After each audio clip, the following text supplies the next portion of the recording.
이제 욥기에서 벗어났습니다. 네, 요한일서로 넘어왔어요. 저희들이 하나님 말씀을 큐티하고 묵상할 때 하나 저희들이 잊지 말아야 할 것이 있습니다. 저희들이 어떤 책에서 다른 책으로, 뭐 욥기에서 요한일서 또는 요한복음으로 다른 책으로 이렇게 넘어갔을 때 그 책 또는 그 편지에 대한 그 서론을 저희들이 꼭 읽어야 된다는 것입니다. 그렇다고 해서 저희들이 뭐 주석이나 그 전문적인 성경 해석을 찾아서 읽어야 한다는 것은 아니고요. 생명의 삶에 친절하게 그 서론 부분이 있고요. 또 좋은 성경책들은 성경책이 시작할 때마다 이렇게 앞에다가 서론을 쭉 적어놓은 게 있습니다.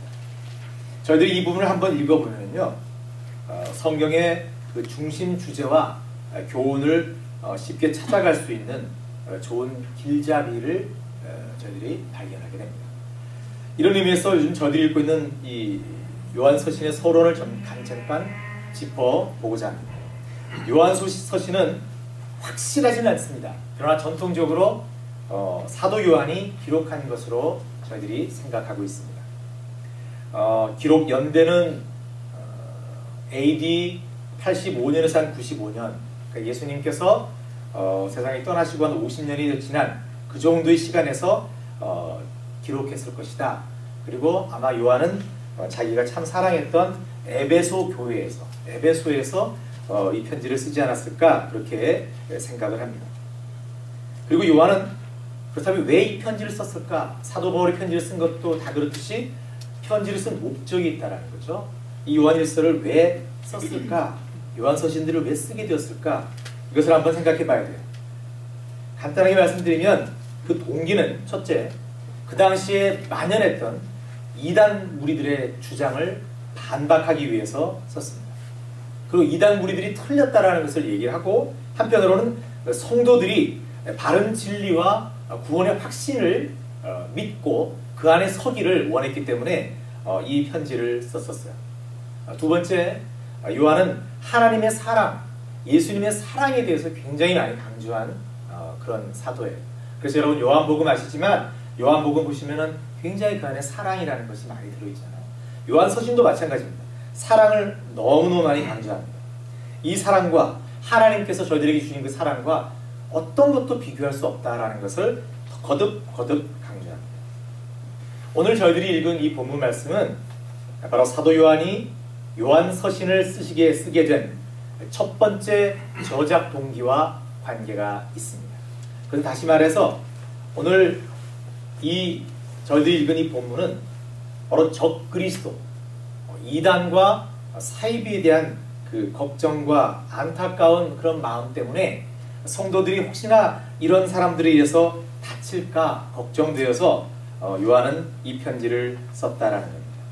여러분 이 편지를 쭉 읽어보시면, 오늘 저희들이 읽은 이 본문 말씀 읽어보시면 참 2000년 전이나 저희들이 살고 있는 지금이나 영적인 상황은 별로 다를 게 없다라는 것을 짐작하실 것이에요. 그만큼 악의 세력들은 예나 지금이나 끊임없이 저와 여러분을 하나님과 예수님으로부터 떨어뜨리기 위해서 집요하게 공격하고 있다라는 것입니다. 그만큼 저희들은 늘 영적인 위험에 노출되어 있다라고 볼 수 있습니다. 그러기에 저희들은 참으로 악한 이 세대를 하나님의 소명자의 삶을 살아가는 한 사람으로서 더욱더 하나님의 말씀과 예수님의 가르침을 붙잡아야 하고, 또 예수님의 그 진리만을 쫓을 수 있도록 그런 영적인 긴장을 늦추지 말아야 한다는 것입니다. 이런 면에서 저희들은 오늘 말씀을 좀 심각하게 한번 생각해보고 짚어볼 필요가 있습니다. 과연 성도들을, 그러니까 저와 여러분들을 얼마든지 미혹하게 하고 쓰러지게 하는 적 그리스도, 안티크라이스트는 이 사람들의 정체가 뭔가, 또 저희들은 이들에 의해서 흔들리지 않기 위해서는 어떻게 살아가야 하는가, 이 두 가지 문제를 한번 생각해 봐야 한다는 것입니다. 여러분 말씀 15절 보십시오. 아이들아, 이것이 마지막 때라. 적 그리스도가 이르겠다 함을 너희가 들은 것과 같이 지금도 많은 적 그리스도가 일어났으니 이러므로 우리가 마지막 때인 줄 아노라 라고 하고 있습니다. 이 말씀은 요한이 이 편지를 쓸 때의 그 영적 상황을 얘기하고 있는 겁니다. 한마디로 적 그리스도가 판을 치고 있다. 그래서 마지막 때에 가깝다라고 얘기를 하고 있는 겁니다. 예수님께서는 실제로 마태복음 24장 23절 24절에서 이렇게 말씀하셨어요. 그때 사람이 너희에게 말하되 보라 그리스도가 여기 있다 혹 저기 있다 하여도 믿지 말라.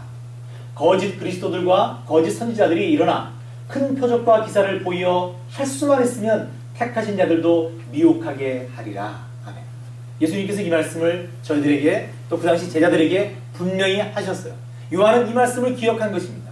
그리고 AD 한 85년 95년경에 그때의 그 영적 상황이 너무 끔찍하고 황당하니까 이 말씀을 생각해내고 여기에 대한 이 영적인 상황을 극복할 수 있는 그런 조언이 필요하겠다 싶어서 이 편지를 쓰게 된 것입니다. 여러분 저희들이 한번 이 말씀을 예수님께서 하신 말씀을 볼 때 그리스도가 여기 있다 혹 저기 있다 이단들의 특징입니다. 여러분. 그죠? 다 자기들이 그리스도라 자기들이 구원자라고 얘기합니다. 또 하나 여러분 저희들이 놓치지 말아야 될 것은 거짓 그리스도들과 거짓 선지자들이 일어나서 큰 표적과 기사를 보인다고 했어요. 예수님만 성령 하나님만 그런 역사를 일으키시는 게 아니라는 것을 저희들이 짐작할 수가 있어요. 물론 그 정도와 그 목적과 그 질적으로의 차이는 분명히 있겠죠. 그러나 이들 또한 능력이 있다라는 것을 저희들이 짐작할 수 있는 것입니다. 그만큼 적 그리스도는 무섭다라는 것입니다. 악한 영의 세력 이들은 예수님께서 십자가에 죽으시고 부활하신 이후 성령님의 역사로 초대교회가 시작되고 전도와 선교 역사가 시작된 2000년 전부터 바로 오늘까지 끊임없이 교회와 성도들을 공격했다라는 것입니다. 바로 이러한 현실 때문에 저희들은 저희들의 신앙생활 저희들의 삶 자체가 사실 치열한 영적 전쟁이다라는 것을 부인할 수 없는 것입니다. 사도 요한은 바로 이런 관점에서 오늘 편지를 쓴 것입니다. 어떻게 하면 이 성도들이 적그리스도와의 영적 전쟁에서 승리할 수 있을까를 한번 마음속에 둔 것입니다. 그래서 요한은 먼저 적그리스도가 어떤 존재인지에 대해서 한번 설명을 하려고 합니다. 여러분 아시는 대로 손자병법 모공편에 보시면은 지피지기면 뭐라고 되어 있죠? 백전불태라고 되어 있어요.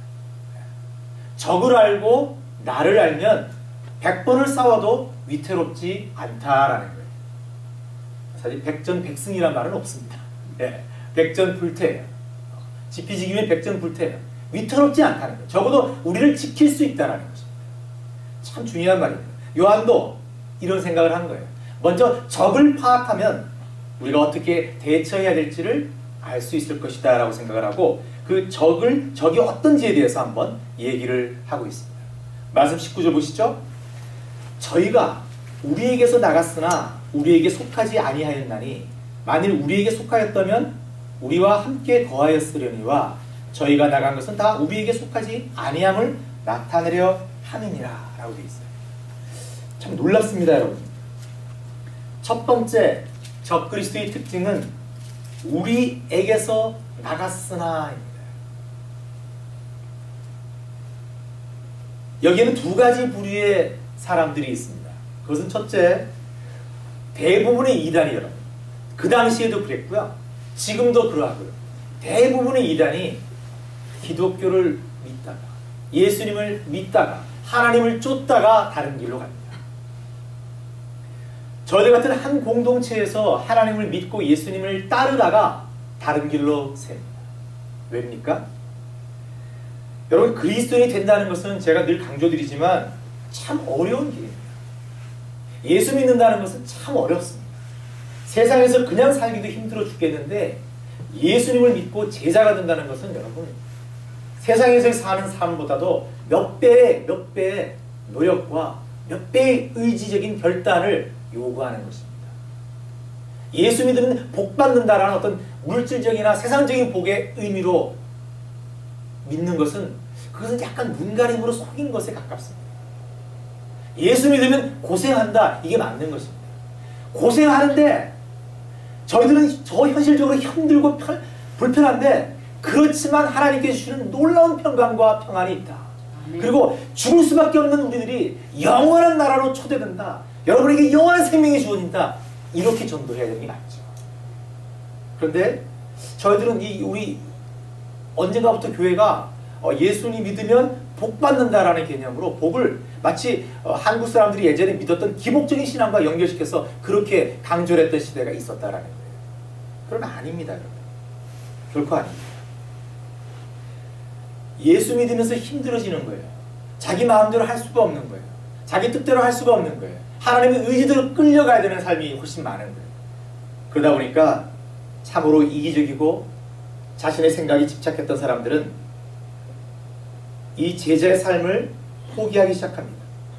그리고 자신의 이익과 자신의 안녕만을 위해서 진리를 왜곡하기 시작합니다. 철저히 자신의 이익과 자신의 안녕만을 위해서 애씁니다. 거짓 가르침을 만들어냅니다. 성경 말씀을 뺍니다. 성경 말씀을 에다가 더합니다. 바로 이게 이단입니다. 출발은 정통신학에서 출발했을 수 있습니다.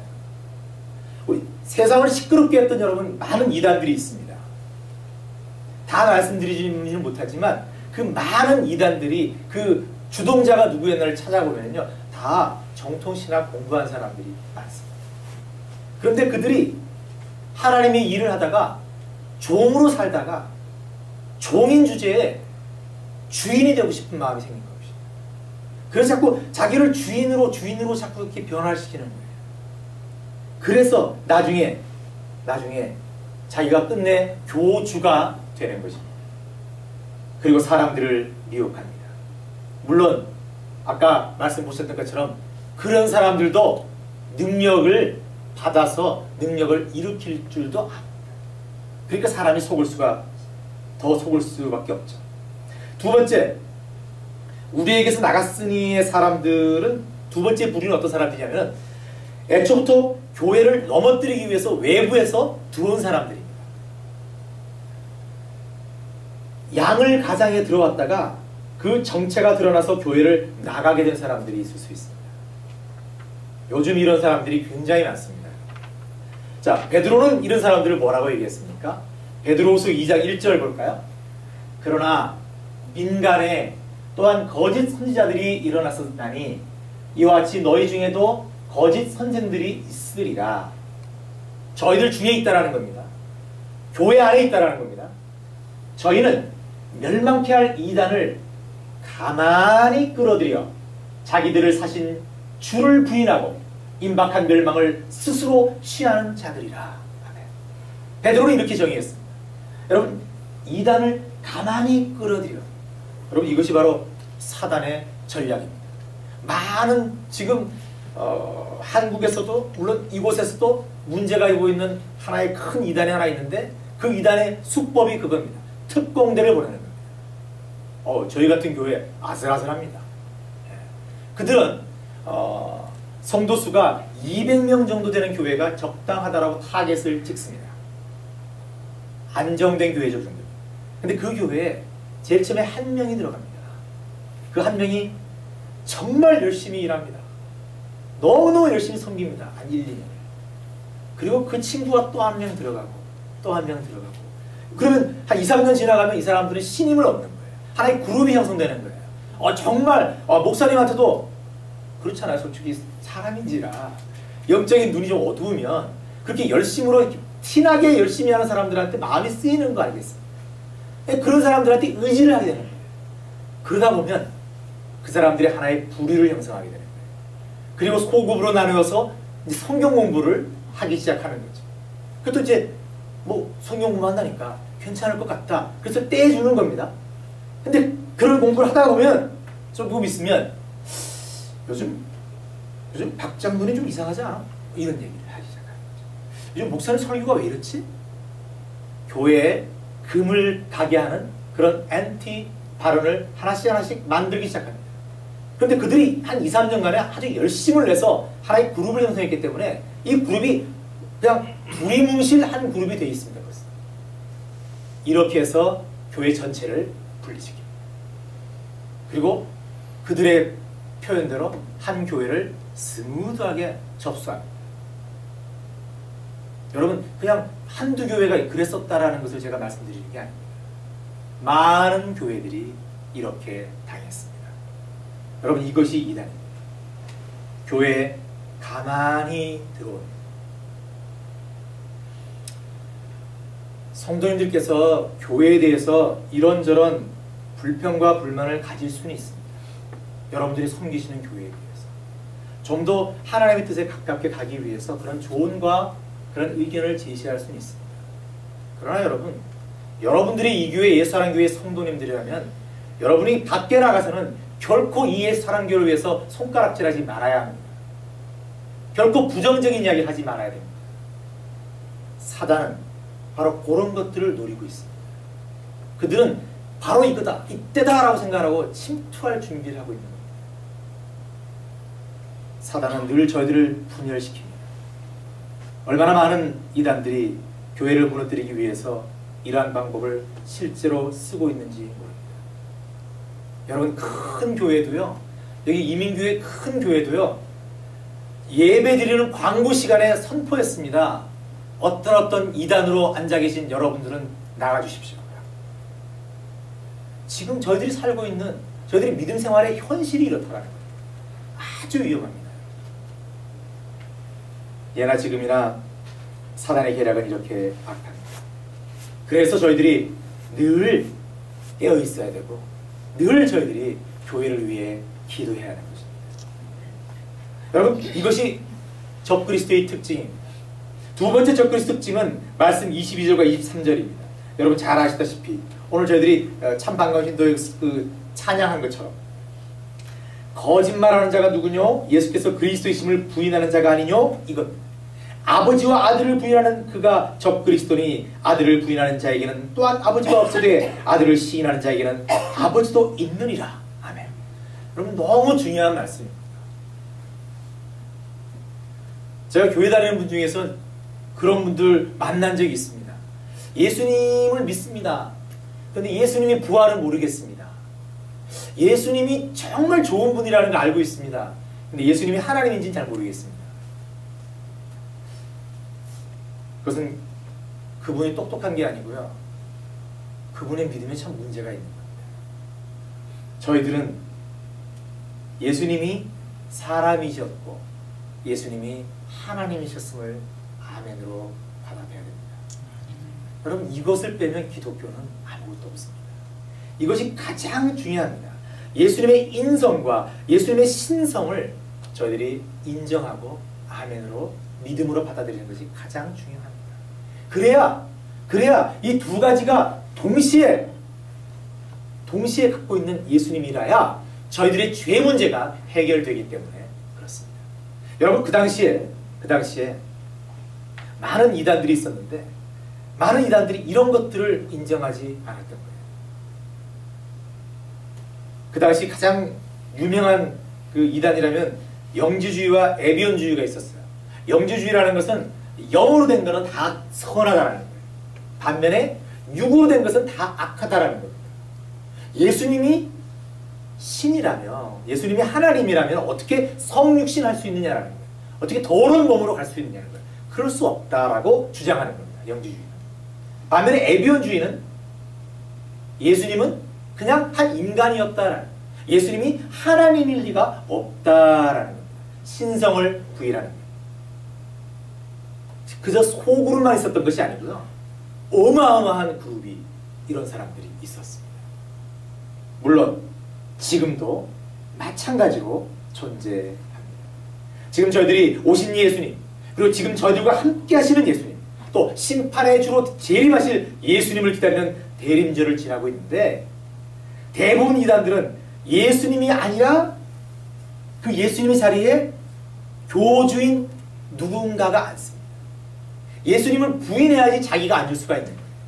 예수님이 메시아가 아니고 내가 메시아가 되어야 되는 거예요. 그래서 지금 살아있는 그 교주가 구원자라고 믿고요, 또 죽은 교주가 있으면 그 죽은 자가 다시 오기를 기다리는 그런 사람들이 많습니다. 당연히 이들은 성탄절을 지키지 않습니다. 이렇게 이단들 대부분은 그 이단을 이끄는 교주를 하나님과 동일시하는 경우가 많습니다. 그러다 보니까 성경을 고쳐야 할 수밖에 없고 고칠 수밖에 없고 그래서 각자 그들은 그들만의 성경을 따로 들고 있는 것입니다. 여러분 이 정도만 생각해도 저희들이 적그리스도가 어떤 존재인지를 알 수가 있습니다. 첫째, 교회와 관련이 깊은 사람들입니다. 교회에 한때 하나님을 믿었던 사람들일 수 있습니다. 참 진리를 쫓던 자들일 수 있습니다. 그러나 지금은 아닙니다. 두 번째, 이들은 예수님과 나아가 하나님을 부인하는 사람들입니다. 하나님의 은혜인 구원을 왜곡하고 거짓말로 사람들을 속이거나 협박합니다. 사도 요한이 살았을 때, 사도 요한이 이 편지를 쓸 때 적그리스도들은 이런 모습이었습니다. 그리고 물론 지금도 똑같은 이런 모습을 나타내고 있습니다. 그렇다면 지금 현실도 그러하다면 저희들은 과연 이런 악한 무리들을 어떻게 대적할 수 있습니까? 저희들이 어떤 삶을 살아야지 정말 참 진리를 선포할 수 있고 이 교회를 지켜나갈 수 있겠느냐는 것입니다. 요한은 두 가지의 대처 방안을 얘기합니다. 첫째, 말씀 24절입니다. 너희는 처음부터 들은 것을 너희 안에 거하게 하라. 처음부터 들은 것이 너희 안에 거하면 너희가 아들의 안과 아버지의 안에 거하리라. 아멘. 여러분 이 말씀을 표준세번역으로 다시 한번 보겠습니다. 제가 표준세번역을 보여드리는 것은 좀 그 해석을 조금 쉽게 드리기 위한 것입니다. 여러분이 처음부터 들은 것을 여러분 속에 간직하십시오. 여러분이 처음부터 들은 그것이 여러분 속에 있으면 여러분도 아들과 아버지 안에 있게 될 것입니다. 처음부터 들은 것, 그게 뭡니까 여러분? 이것은 저희들이 성령 하나님의 역사하심으로 말미암아 처음 하나님의 진리를 깨달았을 때, 저희들이 처음 예수님의 가르침을 받았을 때, 저희들이 처음 인격적으로 하나님을 만났을 때의 그 불붙는 찬 그 마음과 그 사랑과 그 진리입니다. 그 기쁨과 그 눈물을 흘렸을 때의 그 순간과 감격을 저희들이 지켜야 한다는 것입니다. 여러분 돌아가야 돼요. 저희들이 야곱을 보면요, 그 자식들이 범죄하면은 그 야곱이 베델로 돌아가자 그렇게 했던 거 기억나십니까? 여러분 베델로 돌아가자가 뭡니까? 성경에서 베델로 돌아가자 그러면 우리의 기본으로 돌아가자는 거예요. 여러분들이 각자의 기본은 어디 있습니까? 저희들의 기본은 뭡니까? 다 달라요. 그렇지만 그 기본은 저희들이 하나님을 인격적으로 만났을 때, 예수님이 나 같은 놈한테 직접 찾아오셔서 나를 만나주시고 나를 쓰다듬어 주셨을 때, 성령 하나님이 찬양할 때 뜨거움을 주셔서 눈물을 흘리며 감사하며 찬양을 드렸을 때, 바로 그 순간이, 그 첫 경험이, 그 첫사랑이 저희들의 기본입니다. 그게 베델입니다. 베델이 뭡니까? 야곱이. 야곱이 베델에서 처음 하나님 만났는 거예요. 그래서 베델로 돌아가자. 악해지면 저희들이 그렇게 돌아가는 곳이 있어야 돼요. 여러분들 그것을 지켜야 되는 겁니다. 오늘 요한이 얘기하는 그것도 그렇습니다. 처음부터 들은 것, 바로 그 진리로 돌아가야 한다는 거예요. 그것을 꼭 지켜야 한다는 것이에요. 그것을 저희들 안에, 안, 이게 참 중요한데요. 이게 되면, 이 안에 거하면, 이 말씀 안에 전치사 안에가 계속 반복되고 있는데, 하나님과 예수님과 성령님과 교통할 수 있고 소통할 수 있다라는 얘기입니다.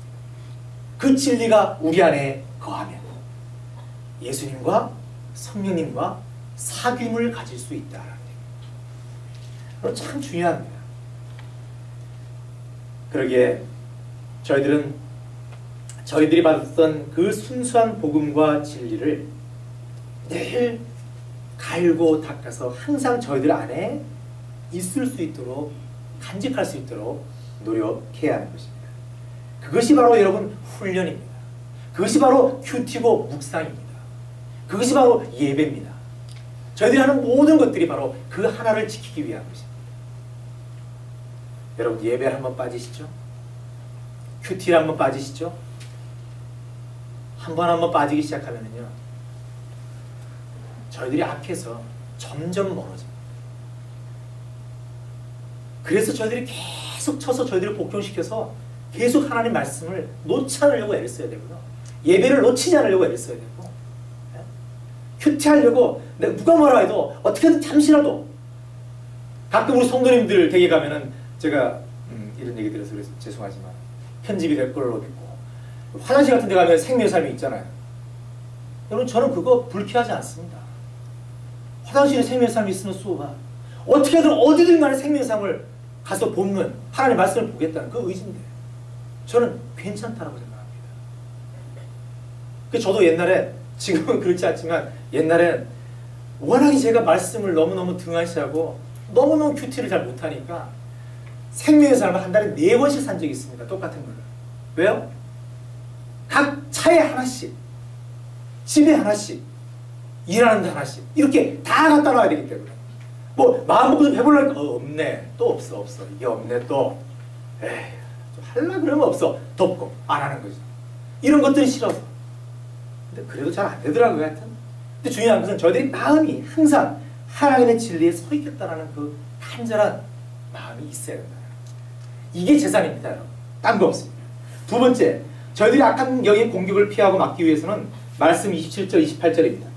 너희는 주께 받은 바 기름 부음이 너희 안에 거하나니 아무도 너희를 가르칠 필요가 없고 오직 그의 기름 부음이 모든 것을 너희에게 가르치며 또 참되고 거짓이 없으니 너희를 가르치신 그대로 주 안에 거하라. 자녀들아, 이제 그 안에 거하라. 이는 주께서 나타내신 바 되면 그의 강림하실 때 우리로 담대함으로도 그 앞에서 부끄럽지 않게 하려 함이라. 아멘. 여러분, 무슨 말입니까? 저희들의 그냥 맨정신과 맨지식으로만은요 이 말씀을 이해할 수가 없습니다. 하나님의 언어를 저희들이 어떻게 이해할 수 있습니까? 그런데 감사하게도 예수님께서 부활하시고 이 땅에 성령 하나님이 오셨습니다. 성령 하나님께서 저희들에게 오셔서 이 말씀을 볼 때마다 깨우쳐 주십니다. 성령 하나님께서 저희들을 가르쳐 주십니다. 이것에 대한 이것이 정말 참이고 정말 그러하다라는 것을 저만큼 이렇게 증거할 수 있는 사람은 별로 없을 거라 생각합니다. 여러분, 저같이 모자라고 부족한 사람이 어떻게 감히 하나님 말씀을 전합니까? 제가 신앙생활 해봤자 교회 진짜 마음먹고 나간 지는 결국 20년도 채 안 되는데 제가 그때만 해도 예배 나가서 누가 눅 이렇게 son하면 눅이 뭐야? 눅이 뭐지? 집사람한테 물었어요. 그게 누가 복음인지 몰랐다는 거예요. 여러분, 그런 사람이 어떻게 성경 말씀을 이해할 수 있습니까? 없습니다. 그런데 감사한 것은 성령 하나님께서 함께 하시면서 가르쳐 주신다라고 합니다. 이것은 여러분 누구한테나 주어진 특권입니다. 그렇기 때문에 여러분, 저희들이 딴 데 가서 쓸데없는 가르침을 받을 필요가 없다는 것입니다. 왜? 성령 하나님께서 진리만을 골라서 저희들에게 가르쳐 주시기 때문에 이것을 저희들이 믿어야 됩니다. 여러분, 어떤 분들을 보면은 밖에서 굉장히 분주하신 분들이 많아요. 밖에 무슨 세미나 뭐 하면은 다 듣고, 밖에 있는 설교 다 듣고. 여러분, 거기에도 성령 하나님의 역사가 없으면 깨달음이 없습니다. 성령 하나님께서 역사하시면 저희들이 아무리 어려운 말씀을 보더라도 그 안에 불붙는 듯한 하나님을 향한 사랑과 열정이 솟아납니다. 이것을 믿으십시오. 성령 하나님의 역사를 여러분 믿으시기 바랍니다. 저희들은 다 성령 세례를 받은 사람들입니다. 그렇기에 저희들은 악한 영들의 가르침에 미혹되지 않을 수 있습니다. 성령님만 붙들고 담대하게 선다면 저희들은 이런 적그리스도와 충분히 대항할 수 있습니다. 여러분, 내년에 저희들이 성령님 오시옵소서라는 표를 받고 성령님의 역사를 기대하고 있습니다. 성령님의 역사하심을 먼저 믿으시는 그 믿음을 여러분 더하시기 바랍니다. 오늘 저희들은 대림절을 지나면서 그 어느 때보다 더욱 오신 예수님께 감사하고 기뻐하면서 한편으로 바로 지금 이 순간에도 악한 영들의 끊임없는 공격과 그 악한 그 영적 전쟁의 현실을 저희들이 한번 돌아봤습니다. 결국 저희들이 이러한 영들의 세력들을 물리치기 위해서는 오늘 말씀을 통해서 바라본, 생각해본 두 가지 확실한 방법 외에는 별로 저희들에게 대안이 없습니다. 그것은 첫째, 저희들이 하나님을 택해서 성령님의 역사하심으로 저희들을 이 진리를 깨닫게 하신 그 순간의 감격과 그때 저희들이 아멘했던 그 진리를 놓지 마시기 바랍니다. 그것을 더욱더 사모하시고 그 가르침에 더욱 튼튼히 서려고 애쓰시기 바랍니다. 두 번째는 저희들은 철저하게 성령 하나님의 인도하심과 지키심에 의지해야 한다는 것입니다. 이를 위해서 저희들은 더욱더 경건하고 더욱더 신실한 삶을 살아내야 됩니다. 성도 여러분, 아무쪼록 예수님의 탄생을 온 세상이 기뻐하는 이 절기에도 저희들이 상상할 수 없었던 번제가 일어나는 것처럼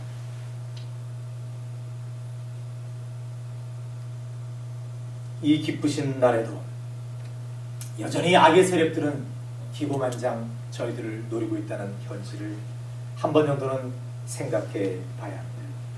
그래서 이 절기에 더욱더 저희들의 믿음과 경건을 돌아보고 하나님을 향한, 예수님을 향한 사랑을 더해가는 그런 절기가 되기를 바랍니다.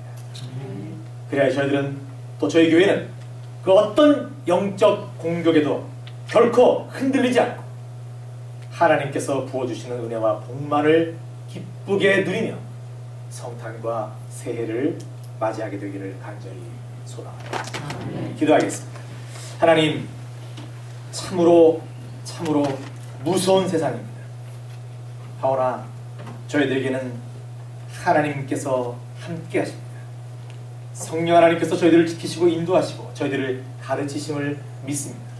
그러하오니 하나님, 저희들을 정말 십자가 군병으로 삼아 주시옵소서.